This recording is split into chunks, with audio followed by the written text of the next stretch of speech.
Is navigating an emotional journey after learning their sister, who officials declared dead last February, is actually alive and living in another state.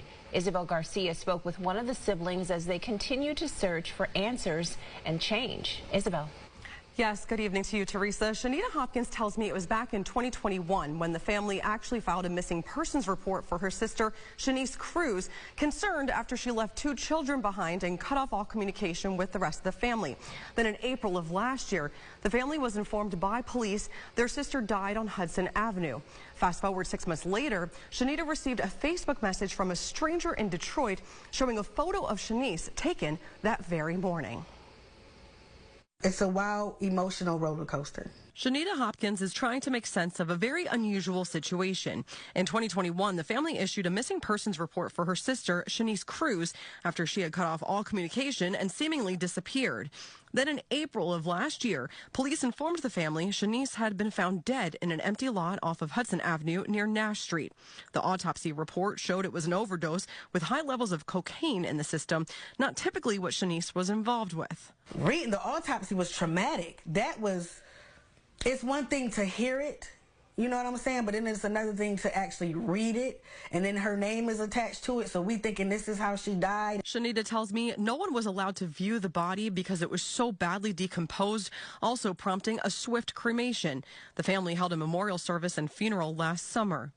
Then in November, Shanita received a shocking message from a person she did not know from Detroit.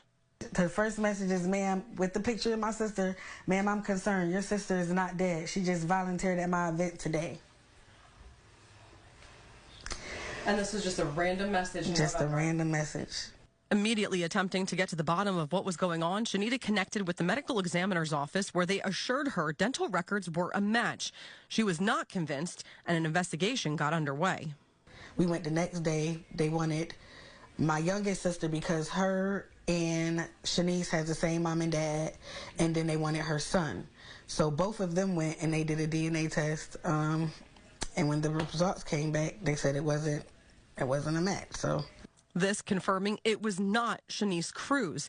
The weight of all that happened continuing to cause emotional distress to the family. We dealt with the ashes and stuff. We put them in necklaces, and we mixed my mom with this stranger. Yes. In a statement to News 8 concerning the situation, the county says, quote, the Monroe County Office of the Medical Examiner uses industry-standard scientific methods to identify remains of deceased individuals in a timely manner and make appropriate notifications to families. Due to restrictions on the disclosure of information contained in the records of the Office of the Medical Examiner, we are unable to comment on specific cases, end quote. The family is now seeking legal representation. Yeah, they wanted the ashes back. He did say that, you know, we can compensate you for everything that y'all spent on the memorial, which I said on the cremation and stuff. But when my family was like, no, we need to get a lawyer. What would you say to your sister right now? I love her.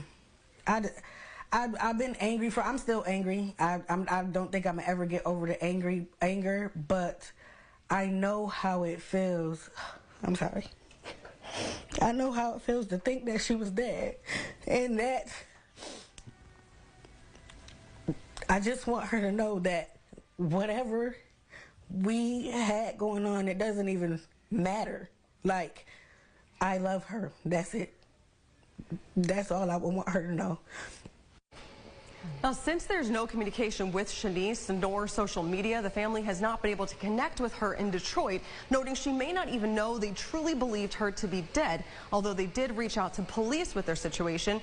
News 8 also reached out to the Detroit Police Department. The county did not address inquiries as to the identity of the remains. Reporting in the studio, Isabel Garcia, News 8.